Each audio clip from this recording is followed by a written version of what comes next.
ಕುತೂಹಲ ಮಾಹಿತಿಗೆ. ಈ ರಾಜ್ಯಸಭಾ ಮತದಾನದ ವಿಚಾರಕ್ಕೆ ಸಂಬಂಧಪಟ್ಟ ಹಾಗೆ 27ನೇ ತಾರೀಕು ವೋಟಿಂಗ್. ಹೀಗಾಗಿ ಮೂರು ಪಕ್ಷಗಳಲ್ಲೂ ಕೂಡ ಹೊಸ ತಂತ್ರಗಳನ್ನ ಬಳಕೆ ಮಾಡಿಕೊಂಡು ತಮ್ಮ ಅಭ್ಯರ್ಥಿಗಳನ್ನ ಗೆಲ್ಲಿಸೋದಕ್ಕೆ ಸಂಬಂಧಪಟ್ಟಂತೆ ಒಂದಷ್ಟು ಪ್ಲಾನಿಂಗ್ಗಳು ನಡೀತಾ ಇದೆ. ಅದರಲ್ಲೂ ವಿಶೇಷವಾಗಿ ಕಾಂಗ್ರೆಸ್ ಪಕ್ಷದಿಂದ ಶಾಸಕರಿಗೆ ಆಫರ್ಗಳನ್ನ ಕೂಡ ನೀಡಲಾಗ್ತಾ ಇದೆ. ಯಾವ ಶಾಸಕರಿಗೆ? ತಮ್ಮ ಪಕ್ಷದ ಶಾಸಕರಿಗಲ್ಲ, ಬದಲಾಗಿ JDSನ ಶಾಸಕರಿಗೆ. ಇದೀಗ JDS ಶಾಸಕರಿಗೂ ಕೂಡ, ನಾಯಕರಿಗೂ ಕೂಡ ಈ ಹೊಸ ಟೆನ್ಷನ್ ಶುರು ಆಗಿ ಹೋಗಿದೆ.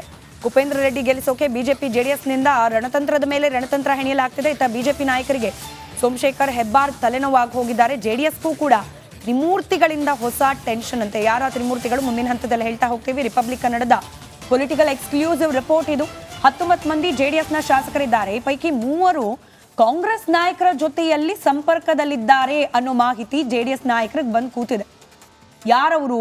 ಶಾಸಕ ಶರಣಗೌಡ ಕಂದಕೂರ್, ಹನೂರ್ ಶಾಸಕ ಮಂಜುನಾಥ್, ಹಾಗೆ ದೇವದುರ್ಗದ ಶಾಸಕಿ ಕರೆಮ್ಮ ಜಿ ನಾಯ್ಕ. ಇವ್ರು 3 ಜನ ಕೈಪಡೆ ಜೊತೆ ಸಂಪರ್ಕದಲ್ಲಿದ್ದಾರಾ ಅನ್ನೋದು ಸದ್ಯಕ್ಕಿರುವ ಪ್ರಶ್ನೆ. ಪಕ್ಷೇತರ ಹಾಗೆ ಕಾಂಗ್ರೆಸ್ನ ಶಾಸಕರನ್ನ ಸೆಳೆಯೋದ್ರ ಜೊತೆಗೆ ಮೈತ್ರಿಕೂಟಕ್ಕೂ ಕೂಡ ಇದೀಗ ಸಂಕಷ್ಟ ಶುರುವಾಗಿದೆ. ತನ್ನಲ್ಲಿರುವ ಶಾಸಕರನ್ನ ಹಿಡಿದಿಟ್ಕೊಳ್ಳೋದು. ಕಂದಕೂರಂತೂ ಈ ಮೈತ್ರಿ ಆದ ಸಂದರ್ಭದಲ್ಲೇನೆ ಬಹಿರಂಗವಾಗಿ ಹೇಳ್ಬಿಟ್ಟಿದ್ರು, ನನಗೆ ಇಷ್ಟ ಇಲ್ಲ ಈ ಮೈತ್ರಿ ಅಂತ ಹೇಳಿ. ಅಸಮಾಧಾನ ಇದ್ದೇ ಇರುತ್ತೆ ಶ್ರುತಿ. ಏನೇ ದೊಡ್ಡ ನಾಯಕರು ಹೋಗಿ ಅವರನ್ನು ಪರ್ಸನಲಿ ಮೀಟ್ ಆಗಿ ಕನ್ವಿನ್ಸ್ ಮಾಡೋ ಪ್ರಯತ್ನ ಪಟ್ಟರು ಕೂಡ ಈ ಗ್ರೌಂಡ್ ಲೆವೆಲಲ್ಲಿ ನಮ್ಮ ಈ ಡಿಬೇಟಲ್ಲಿ ಬಂದ ಪೊಲಿಟಿಕಲ್ ಅನಲಿಸ್ಟ್ ಹೇಳ್ತಾ ಇದ್ರು, ನೋಡಿ 3 ಹಂತದಲ್ಲಿ ಮೈತ್ರಿ ಆಗುತ್ತೆ. ಒಂದು ರಾಷ್ಟ್ರೀಯ ಮಟ್ಟದಲ್ಲಿ, ಇನ್ನೊಂದು ಸೆಕೆಂಡ್ ಲೆವೆಲ್ ಲೀಡರ್ಸ್ ಮಟ್ಟದಲ್ಲಿ. ಲಾಸ್ಟ್ ಇರೋದೆಲ್ಲ ತುಂಬ ಮುಖ್ಯವಾಗಿದ್ದು ಕಾರ್ಯಕರ್ತರ ಲೆವೆಲಲ್ಲಿ ಅದಾಗೋದು ಬಹಳ ಕಷ್ಟ. ಯಾಕಂದರೆ ಚುನಾವಣೆ ಟೈಮ್ನಲ್ಲಿ ಯಾರು ಅಪೋನೆಂಟ್ ಇರ್ತಾರೆ, ಫಾರ್ ಎಕ್ಸಾಂಪಲ್ ಬಿಜೆಪಿ JDS ಏನೇ ಅಪೋನೆಂಟ್ಗಳಾಗಿ ಕಂಟೆಸ್ಟ್ ಮಾಡಿದ ಅನೇಕ ಕ್ಷೇತ್ರಗಳಿದೆ. ಅಲ್ಲಿ ಒಬ್ರಿಗೊಬ್ರು ಬೈದಾಡ್ಕೊಂಡಿರ್ತಾರೆ, ಹೊಡೆದಾಡ್ಕೊಂಡಿರ್ತಾರೆ ಕಾರ್ಯಕರ್ತರು. ಇವತ್ತು ಕೈ ಹಿಡ್ಕೊಂಡು ಪ್ರಚಾರ ಮಾಡಿ ಅಂತಂದ್ರೆ ಯಾರಿಗೆ ಸರಿ ಹೋಗುತ್ತೆ? ಸೊ ಈ ಸಂದರ್ಭದಲ್ಲಿ ಕಂದಕೂರ್ ಅವರು ಕೂಡ ಹೇಳಿದ್ರು, ನಮಗೆ ಮೈತ್ರಿ ಇಷ್ಟ ಇಲ್ಲ, ಯಾಕಂದ್ರೆ ನಾವು ಎದುರಾಳಿಯಾಗಿ ನಿಂತಿದ್ದೆ ಅವರನ್ನ, ಅವ್ರ ಜೊತೆ ನಾವು ಹೋಗ್ಲಿಕ್ಕೆ ಸಾಧ್ಯ ಇಲ್ಲ. ಈಗ ಅವರು ಕೂಡ ಕಾಂಗ್ರೆಸ್ ಸಂಪರ್ಕದಲ್ಲಿದ್ದಾರೆ, ಕರೆಮ್ಮ ಅವ್ರ ಸಂಪರ್ಕದಲ್ಲಿದ್ದಾರಂತೆ.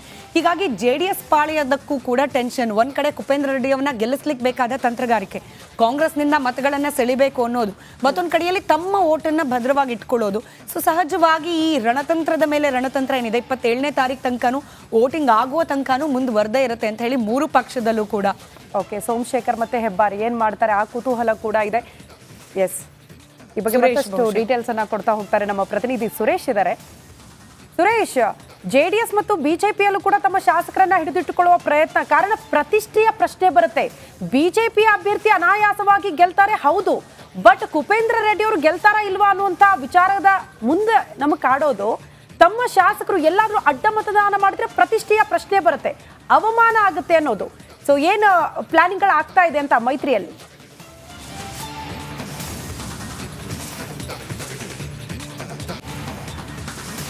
ಈಗ ಮೈತ್ರಿ ಅನ್ನೋದಕ್ಕಿಂತ 3 ಪಕ್ಷಗಳಲ್ಲೂ ಕೂಡ ಲೋಕಸಭೆ ಚುನಾವಣೆ, 3 ಪಕ್ಷಗಳಲ್ಲೂ ಕೂಡ ರಾಜ್ಯಸಭಾ ಚುನಾವಣೆ ಸಮೀಪ ಹತ್ತಿರ ಆಗ್ತಿದ್ದಂತೆ ಮತದಾನ ಎಲ್ಲದರಲ್ಲೂ ಹೊಸ ಟ್ವಿಸ್ಟ್ಗಳನ್ನು ಪಡ್ಕೊಳ್ತಾ ಇರ್ತಕ್ಕಂಥದ್ದು. JDS ಅಲ್ಲೇ ಒಂದು ರೀತಿ, BJPಯಲ್ಲೇ ಒಂದು ರೀತಿ, ಕಾಂಗ್ರೆಸ್ಸಲ್ಲೇ ಒಂದು ರೀತಿ. ಯಾಕೆ ಅಂತ ನೋಡೋದಾದರೆ ವಿವರವಾಗಿ ಇಲ್ಲಿ ಈಗಾಗಲೇ JDSನಲ್ಲಿ ಪ್ರಮುಖವಾಗಿ ಇರತಕ್ಕಂಥ 19 ಶಾಸಕರು ಏನಿದ್ದಾರೆ, ಈ 19 ಶಾಸಕರ ಪೈಕಿ ಈಗಾಗಲೇ 3 ಶಾಸಕರು ಕಾಂಗ್ರೆಸ್ ನಾಯಕರ ಸಂಪರ್ಕದಲ್ಲಿದ್ದಾರೆ ಅಂತಕ್ಕಂಥ ಅನುಮಾನಗಳು ಶುರುವಾಗಿರ್ತಕ್ಕಂಥದ್ದು. ಸೊ ಈ ಮೂಲಕ ಈಗಾಗಲೇ ಇರುವಂಥ 19 ಶಾಸಕರನ್ನು ಒಂದು ನಿರಾಳವಾಗಿ ಕುಪೇಂದ್ರ ರೆಡ್ಡಿ ಮತಗಳು ಬೀಳುತ್ತೆ ಅನ್ನತಕ್ಕಂಥ ಲೆಕ್ಕಾಚಾರದಲ್ಲಿದ್ದ ನಾಯಕರಿಗೆ ಈಗ ಮತ್ತೆ ಅದರಲ್ಲಿ 3 ಶಾಸಕರು ಕೈಗೊಡುವಂಥ ಸಾಧ್ಯತೆಗಳು ಈಗ ದಟ್ಟವಾಗಿರ್ತಕ್ಕಂಥದ್ದು. ಒಂದು ಕಡೆ ಕರೆಮ್ಮ ಜಿ ನಾಯ್ಕ ಇರ್ಬೋದು, ಮಂಜುನಾಥ್ ಇರ್ಬೋದು, ಶರಣು ಕಂದಕೂರ್ ಇರ್ಬೋದು, ಈ 3 ಕೂಡ ಈಗಾಗಲೇ ಕಾಂಗ್ರೆಸ್ ನಾಯಕರ ಸಂಪರ್ಕದಲ್ಲಿದ್ದಾರೆ ಅಂತಕ್ಕಂಥ ಮಾಹಿತಿಗಳು ಸಿಕ್ಕಿರ್ತಕ್ಕಂಥದ್ದು. ಇದು JDSನ ಒಂದು ಭಾಗ. ಆದರೆ ಇನ್ನು ಕಾಂಗ್ರೆಸ್ನಲ್ಲಿ ದರ್ಶನ್ ಪುಟ್ಟಣ್ಣಯ್ಯ ಅವರು ಒಂದು ಹೇಳಿಕೆಯನ್ನು ಕೊಟ್ಟಿರ್ತಕ್ಕಂಥದ್ದು. ಅವ್ರು ನೋಡಿದ್ರೆ ಕುಪೇಂದ್ರ ರೆಡ್ಡಿ ಅವರು ನಮ್ಮ ಶಾಸಕರನ್ನು, ಕ್ಷೇತ್ರ ಶಾಸಕರನ್ನ ಸೆಳೆದಿದ್ದಾರೆ, ಕುದುರೆ ವ್ಯಾಪಾರ ಮಾಡ್ತಿದ್ದಾರೆ ಅಂತೇಳಿ ಹೋಗಿ ದೂರನ್ನು ಕೊಟ್ಟರು, ಕಂಪ್ಲೇಂಟನ್ನು ಕೊಟ್ಟರು. ಆದರೆ ಈಗ ಕಾಂಗ್ರೆಸ್ ನಾಯಕರ ಕಂಪ್ಲೇಂಟು, ಕಾಂಗ್ರೆಸ್ ನಾಯಕರ ಕೌಂಟ್ರೇನಿತ್ತು. ಅದಕ್ಕೆ ಈಗ ದರ್ಶನ್ ಪುಟ್ಟಣ್ಣಯ್ಯವರು ಒಂದು ರೀತಿ ಈಗಾಗಲೇ ತಬ್ಬಿಬಾಗುವಂಥ ಹೇಳಿಕೆಯನ್ನು ಕೊಟ್ಟಿರ್ತಕ್ಕಂಥದ್ದು ಕಾಂಗ್ರೆಸ್ ನಾಯಕರಿಗೆ. ಅದರಲ್ಲಿ ಈಗಾಗಲೇ ಅಂದರೆ ಕುಪೇಂದ್ರ ರೆಡ್ಡಿ ಅವರು ನಮ್ಮನ್ನು ಮತಯಾಚನೆಗೆ ಕರೆದಿದ್ದಾರೆ ಅಷ್ಟೇ ಬಿಟ್ಟದು ಯಾವುದೇ ಬೆದರಿಕೆಯನ್ನು ಹಾಕಿಲ್ಲ ಅಂತಕ್ಕಂಥ ಹೇಳೋ ಮೂಲಕ ಕಾಂಗ್ರೆಸ್ ನಾಯಕರಿಗೆ ಕಸಿವಿಸಿಯನ್ನು ಉಂಟು ಮಾಡಿರ್ತಕ್ಕಂಥದ್ದು. ಇದು JDS ಮತ್ತು ಕಾಂಗ್ರೆಸ್ನ ಒಂದು ರೀತಿಯ ಟ್ವಿಸ್ಟ್. ಆದರೆ ಇನ್ನು BJPಯಲ್ಲಿ ಇರತಕ್ಕಂತಹ 46 ಶಾಸಕರ ಮತಗಳು ಒಂದು ಕಡೆ ಆಗಿ ಇನ್ನು ಉಳಿದಂಥ 20 ಮತಗಳು ಏನು ಉಳಿಯುತ್ತೆ, ಆ 20 ಮತಗಳಲ್ಲಿ 2 ಮತಗಳು ಶಿವರಾಮ್ ಹೆಬ್ಬಾರ್ ಮತ್ತು ಎಸ್ ಟಿ ಸೋಮಶೇಖರ್ ಇಬ್ಬರ ಮತಗಳು ಕೂಡ ಈಗ BJP ಅಭ್ಯರ್ಥಿಗೆ ಬೀಳುತ್ತಾ ಇಲ್ವಾ ಅಂತಕ್ಕಂಥದ್ದು ಒಂದು ಅನುಮಾನ. ಯಾಕೆಂತಂದರೆ ಅವರ ಮತಗಳನ್ನು ಈಗಾಗಲೇ ಖಚಿತ ಮಾಡ್ಕೊಳ್ಳೋದಕ್ಕೆ ಅಂತೇಳಿ ವರಿಷ್ಠರು ಕೂಡ ಸೂಚನೆ ಕೊಟ್ಟಿರ್ತಕ್ಕಂಥದ್ದು, ಜೊತೆಗೆ ರಾಜ್ಯ ನಾಯಕರು ಕೂಡ ಅವರು ಇಂದ ಕೇಳಿರ್ತಕ್ಕಂಥದ್ದು. BJP ನಾಯಕರು ಮತವನ್ನು ಹಾಕ್ತಾನೆ ಅಂತ ಹೇಳಿದ್ದಾರೆ ಅಧಿಕೃತ ಅಭ್ಯರ್ಥಿ ನಾರಾಯಣ ಸಹ ಬಾಂಡಿಗೆ ಅವರಿಗೆ.